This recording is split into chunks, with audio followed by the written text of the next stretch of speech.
Travelling avant, 17 mois plus tard. Sur l'anneau interurbain, je roulais un peu vite. Je me rendais en scooter au studio situé au nord de la capitale. J'avais passé une partie de la nuit à faire la fête avec des collaborateurs de Minos Prod. J'avais monté cette société de production audiovisuelle un an auparavant, avec Bernard et l'aide financière d'Ariane. En arrivant dans les loges, je savais Bernard qui m'attendait avec impatience. « Qu'est-ce que tu foutais ? On t'attend depuis 1 heure. » « Les génies se font toujours attendre, mon Bernard. Laisse-moi prendre mon café au moins. J'ai un peu de mal là. » Ces derniers jours, j'avais eu la sale habitude d'arriver en retard. La période des castings, ce n'était pas mon truc. En arrivant sur le parking, j'avais mesuré, effaré, l'étendue de notre succès à la queue interminable des postulants. Notre jeu était devenu en quelques mois un véritable phénomène de mode et une déferlante de focus médiatique venait souligner notre succès grandissant. Bernard était à cran. Il touchait enfin du doigt la vraie réussite et il ne voulait pas la laisser filer. Son excitation permanente confinait à un stress malsain, très pernicieux. Soucieux du moindre détail afin d'entretenir la poule aux œufs d'or, il prenait de vraies colères pour des choses insignifiantes et ses collaborateurs de toujours avaient du mal à le reconnaître. Personnellement, je mettais plus de distance et j'étais moins tendu face à ce Barnum télévisuel. Mon attitude agaçait Bernard. Pourtant, nous avions beaucoup travaillé pour monter ce projet et j'avais donné beaucoup de mon énergie retrouvée pour le rendre le plus viable possible. Non pas que j'étais maintenant dilettante, bien au contraire, mais je ne souhaitais pas me gâcher le plaisir de cette ascension inespérée. Ce qu'il m'arrivait était tellement fou, surtout lorsque je songeais à ma descente aux enfers des années précédentes. Et puis j'étais de nature fragile, hypersensible, et je résistais très mal à la tension nerveuse qui me faisait perdre tous mes moyens. Enfin, je ne réalisais pas encore tout à fait dans quoi j'avais mis les pieds. Ariane avait été longue à se décider, mais décisive dans le lancement du projet. Elle avait aussi investi par amour pour moi, et je lui en savais gré. Je trouvais la démarche tellement touchante. Je l'aimais sincèrement. Bien sûr, dans mon objectif, j'avais à cœur de ne pas la décevoir. On procéda donc aux auditions des candidats. 3 interminables heures pour ma part à écouter toutes sortes de gens. Bernard et moi préférions pour le moment nous passer d'un directeur de casting. Nous avions choisi d'avoir une équipe de production resserrée. Je pouvais dans ces castings observer un beau panel de la nature humaine. Paumé, illuminé, égocentrique, névrosé, timide, perclus de toc, forcené de la réussite, handicapé de la reconnaissance, m'as-tu vu, idiot et inculte, être touchant de sensibilité, vrai comédien en mal de rôle, se succédaient, à un rythme soutenu face à notre jury. Il fallait en sélectionner 6 par casting si possible. 3 hommes et 3 femmes, dont un homme et une femme jugés comme les meilleurs des 6, formaient le couple principal, tandis que les 4 autres seraient les doublures de secours en cas d'absence au moment de l'enregistrement du jeu. On recommença un autre casting en début de soirée. Après un nouveau visionnage du casting, des individus sélectionnés, notre jury délibérait afin d'acter nos choix définitivement. Le jeu occupait l'Access Prime Time du lundi au vendredi sur TV1, la chaîne la plus populaire et la plus regardée du pays. Ce soir-là, je rentrais tard. Je voulais éviter la circulation dense et je passais par hasard devant le lycée où j'avais lamentablement échoué au bachot, symboliquement l'endroit où j'avais débuté la belle carrière de mes ratés. En le voyant s'éloigner et rapetisser dans le rétro de mon scooter, je me satisfaisais d'un plaisir mesquin et revanchard d'avoir enfin cassé la spirale infernale de l'échec. Le mardi soir de la semaine suivante, Ariane et moi attendions une centaine de personnes à la maison. Bernard et moi organisions ce soir-là une soirée spéciale anniversaire. Nous fêtions la première saison de l'émission et notre succès d'audimat. Pour cela, nous avions convoqué nos amis proches, bien évidemment, le cercle fermé, ceux de nos rendez-vous bimensuels, mais aussi quelques nouveaux rencontrés depuis une année. Il s'y ajoutait tous les collaborateurs de Minos Prod et quelques célébrités du petit monde de l'audiovisuel. J'avais commandé le meilleur buffet chez le meilleur traiteur italien de l'arrondissement, le tout accompagné de délicieux vins de la botte. Bernard s'était occupé de commander une cargaison de champagne et de petits fours sucrés assez classiques, mais d'une valeur sûre. Bien sûr, j'étais un peu nerveux, et j'avais pris un peu d'avance sur les invités en ouvrant la première bouteille de champ afin de me relaxer. J'étais peu doué pour les célébrations.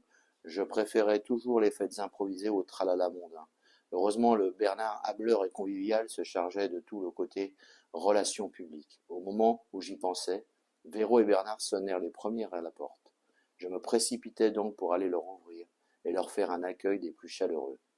En moins d'une heure, tous les invités se retrouvèrent disséminés dans le grand salon et sur la terrasse fermée, baignés par la lumière scintillante de la Dame de Fer. J'étais fier et heureux de réunir ce petit monde, mes amis, mes collaborateurs de la société Minos Prod, et surtout de présenter Ariane sans qui rien n'eût été possible. Bernard fit un discours magnifique d'intronisation de la soirée et donna ainsi le top départ aux agapes. Il adorait pérorer. Nul de la petite équipe n'échappa aux congratulations et aux autres remerciements pour le travail effectué et les résultats obtenus au-delà de toute espérance. Je sentis Bernard très ému lorsqu'il me présenta comme l'homme à l'origine de l'idée et de notre succès. Je lui renvoyai immédiatement le compliment en mettant l'accent sur ses réussites professionnelles et en profitai pour mettre en avant mon Ariane chérie, malgré ses réticences à faire parler d'elle. Elle me jeta un regard désapprobateur puis se ravisa rapidement lorsqu'elle sentit l'enthousiasme général couvrir de ses applaudissements notre entreprise. Ariane se voulait discrète pour ne pas diminuer le mérite de notre réussite. C'était tout à son honneur, mais je n'aurais pu passer sous silence et sous aucun prétexte son investissement sans quoi rien n'aurait été réalisable. L'ambiance enflait à chaque service de champagne que les serveurs du traiteur orchestraient sans fausse note. L'alcool, comme toujours, déliait les langues les plus timides et libérait les esprits les plus contrits. Bernard et moi étions très sollicités et nous devions avoir réponse à toutes les questions qui fusaient, comme à toutes les félicitations qui s'abattaient sur nous en rafale. Pour la première fois de ma vie, je comprenais de quoi l'ego se nourrissait et de ce que la réussite pouvait susciter. La reconnaissance prenait enfin une apparente réalité, celui de ces visages des invités de cette sauterie télévisuelle. Quelques célébrités du petit écran avaient fait le déplacement, certainement par curiosité, et mettre aussi un visage sur la jalousie qui devait les étouffer.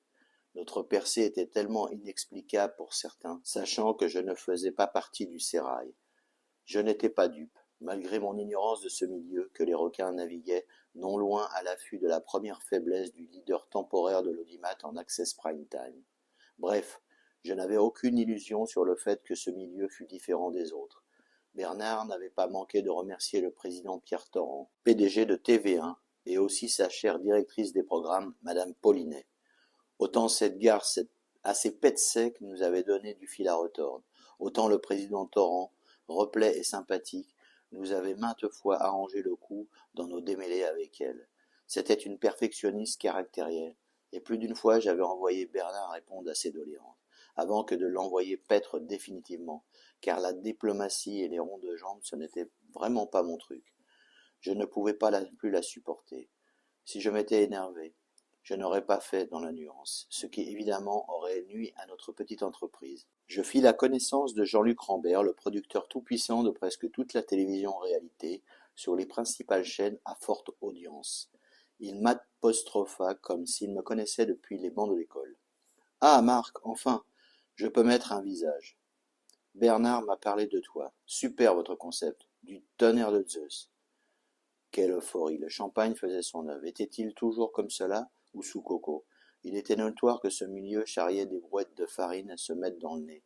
Je répondis avec l'attitude cool que j'avais désormais décidé d'adopter. C'est vrai que j'y croyais à mon idée de jeu, et Bernard pas tellement au départ, mais il a été beau joueur si j'ose dire. Tout de go, il me tendit sa carte. Si un jour ça te chante de travailler avec moi, n'hésite pas, mon garçon. Bah, pourquoi pas, vous m'avez l'air d'avoir des références. Ce grand type à la carrure imposante et à la cinquantaine rassurante partit d'un rire épais. Il avait tous les atouts pour enfumer n'importe qui au premier regard avec ses grands yeux bleus et son allure de beau gosse. Malgré cela, il me fut plutôt instinctivement sympathique. L'instinct revêtait la plus haute importance dans mon approche d'autrui. Je ne sentis chez lui aucun des trois traits de caractère qui définissent certaines personnalités à éviter, le cynisme, la bêtise et l'arrogance. On resta un moment à siroter et à deviser ensemble. Je lui racontais des anecdotes de plateau. Il riait bien fort comme un enfant qui serait doté d'une voix de ténor lorsqu'une grande blonde à l'avantageux décolleté me l'enleva subitement en s'excusant platement. « À bientôt, Marc, j'en suis certain. » me dit-il en s'éloignant au bras de cette improbable grue montée sur des échasses à rendre jalouse une girafe. Ariane fondit sur moi l'instant d'après, une coupe à la main. Ça va, chérie? Tu t'amuses bien? Et toi, pas trop un peu inquiète pour tes tapis en équilibre afghan et pour tes vases Ming, avec toute cette horde de tamerlans mondains? Elle rigola en me disant de ne pas parler si fort. Je rigolais à mon tour. Oui, d'accord, tu es un ange, ma chérie. C'est grâce à toi tout ce bonheur. Je t'aime. Profite, ma chérie. On se marre mieux que dans la finance, non? T'es bête. Ne bois pas trop, mon chéri. Elle s'éclipsa afin de retrouver ses amis pendant que nous échangions. J'avais remarqué que la très jolie Nathalie, postée à quelques mètres, n'arrêtait pas de me jeter des œillades peu équivoques. J'avais déjà remarqué son regard troublant lors de nos précédentes rencontres organisées entre amis du premier cercle d'Ariane. Je ne savais qu'en penser. Elle semblait bien vivre sa relation avec Slim. J'étais un brin étonné. En même temps, cette femme m'avait plu à notre première rencontre. Quelque chose passait entre nous comme une sorte de feeling sans doute. Je feignais de ne pas voir et me devais de rester tranquille. Les femmes nous affolent tellement vite. Elles savent qu'elles ont le pouvoir de renverser la table quand elles le désirent. Je me déplaçai rapidement et rejoignis l'équipe post-prod. J'aimais particulièrement le jeune Jimmy, un monteur talentueux mais timide à en crever. Je saluai Jeff, l'étalonneur, et Cathy, l'ingénieur du son. Pour moi, Cathy et Jeff auraient formé un beau couple, mais Jeff semblait être plus proche des garçons et avoir le béguin pour Fred. Ces jeunes intermittents branchés sur le bon plan du moment profitaient pleinement de notre succès. Jimmy me répondit par un merci inaudible lorsque je le félicitais pour son travail. Je lui parlais de Rambert pour le pousser à sortir de sa coquille, de vendre aussi son talent ailleurs. Il me fit des mots dubitatives et des hoquets poussifs. Je voulais le garder mais aussi le pousser vers d'autres challenges, ce que moi-même je n'avais pas su faire dans ma jeunesse. Dans mon inconscient, je jouais avec lui aussi au père. En fin de soirée, j'avais bu un bon nombre de coupes et je me commençais à moins bien aligner les mots. Ariane me rappela à l'ordre. Elle avait raison, car elle connaissait ma tendance et ne voulait pas que je gâche la fête et ma fraîche réputation en me donnant en spectacle. Question d'image, toujours l'image qui régnait en tyran de notre société consumériste, où tout semblait possible et rien n'était vraiment permis. On pouvait acheter de l'alcool à foison et en toute occasion comme une drogue légale en raison de son passé civilisationnel et économique. Toute civilisation a sa drogue officielle. Ici l'alcool, là-bas la feuille de coca, le kiff, etc. Par contre, il était mal vu de partager son ébriété sur la place publique. Il fallait donc se noircir en famille ou dans des lieux appropriés et codifiés. Alcool mondain, alcool solidaire et alcool caché restait la norme sociale. Quelques politiques moralisateurs avaient tenté de restreindre un peu plus nos libertés afin de faire mousser leur ego électoral. Je buvais donc à la santé de ces crétins hygiénistes. Je fumais aussi pour les emmerder un peu plus. Mais la vraie raison était qu'alcool et cigarettes, ces deux diables-là, s'entendaient comme larrons en foire. Un nouvel ordre moral, un puritanisme encore une fois venu d'Amérique s'insinuait sournoisement. Allions-nous adopter les codex des Mormons ou des Amish? Pourquoi pas? On avait déjà importé le plus mauvais et nocif de la culture américaine. Quel impact pouvait bien avoir ce nouvel ordre moral si l'État était incapable de résoudre ces contradictions? L'alcool et le tabac étaient en vente libre, et leur consommation largement réprouvée par le même État pour l'impact sur la santé publique, qui coûtait cher à la sécurité sociale. En fait, les politiques se foutaient royalement de notre santé. L'hypocrisie de l'État régnait sur tous les interdits. Une nouvelle morale puritaine s'installait, mais à la façon deux poids deux mesures. Le client qui fréquentait des prostituées, qui tapinait dans la rue, était désormais sanctionné pendant que la prostitution sur Internet fleurissait et que les sites porno les plus vils où l'intégrité de la femme était profondément atteinte prospéraient en toute légalité. Il était interdit de se droguer alors que les sportifs de haut niveau, portés au pinacle comme des exemples par des médias irresponsables, devenaient tous des dopés notoires, à des substances terribles qui obéraient leurs chances de vieillir correctement. La FIFA, le CIO, l'UCI et plus largement tous les organismes dirigeants du sport national et mondial étaient corrompus. Ils incitaient ou laissaient faire ce qui revenait au même, et parfois ils organisaient ces pratiques de tricherie à grande échelle. L'argent que rapportaient les droits de retransmission télévisuelle Le sponsoring et la publicité pourrissaient le sport et le perdaient à jamais en tant que valeur universelle de dépassement de soi, notamment pour les jeunes. On nous intimait l'ordre de manger sainement, alors qu'à tous les étages culinaires de l'industrie agroalimentaire régnait le mensonge et la tromperie sur la qualité et la provenance des produits, et que les pollutions chimiques, les surcharges en sucre, en sel et en graisse altéraient à long terme notre santé, sans oublier les conservateurs, les colorants artificiels et les nanoparticules ajoutées dans nos assiettes et nos flacons. Les scandales sanitaires se succédaient à bon train. Les campagnes de marketing et de publicité couvraient les mensonges, voire les crimes commis par ces trusts internationaux en toute impunité. Les fruits, les légumes, les viandes, les poissons, les fromages, le pain, plus rien n'avait de goût. Au fil du temps, ces criminels de l'agrobusiness nous avaient bel et bien gâté le palais et étouffé le nez. Il restait le privilège des seuls fortunés d'acheter à des prix prohibitifs et de manger des produits sains de haute qualité et tenue gustative. Fallait-il cultiver son potager et élever sa ménagerie pour recouvrer l'accès aux bons produits du terroir? Le label bio faisait son apparition alors que les terres, les mers et les rivières étaient polluées à cause de la folie de l'homme. Bio, un bien étrange mot pour réinventer ce qui n'aurait jamais dû disparaître. C'était un travers de l'homme contemporain de ne plus regarder la nature comme le plus grand des bienfaits. Il préférait réinventer l'eau chaude. Je pensais à ces femmes et ces hommes qui payaient pour aller courir sur un tapis roulant dans une salle de sport bondée et suffocante, au lieu de profiter des poumons verts de la ville. Navrant, il fallait rester sain de corps et d'esprit, alors que plus rien ne l'était dans notre environnement quotidien.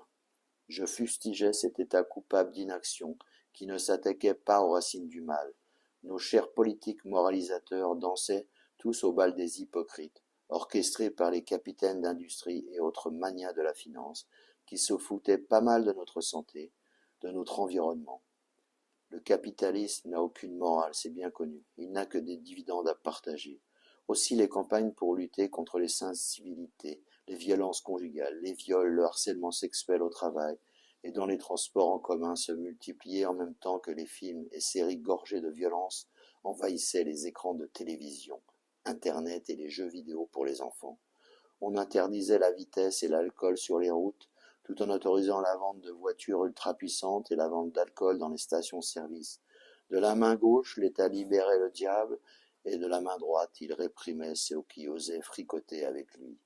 Les invités s'éclipsaient petit à petit, et nous avions reformé le cercle des amis proches avec David, Véro, Bernard, Nathalie et Slim. On plaisantait sur notre cible de la soirée, Bernie, l'animateur vedette de Canal 7. Il avait revêtu pour l'occasion une de ces tenues excentriques dont il gratifiait le public pendant ses talk-shows. Ce soir-là, il portait un costume orange flashy, des chaussures vert pomme et une grosse cravate à gros pois violets. Lui, au moins, s'était construit son image à l'instar de son monde intérieur très coloré. Il faisait fi de la pensée unique et s'assumait pleinement en tant que marginal. Il préférait son attitude à celle des hypocrites qui portaient des masques. L'image, toujours l'image.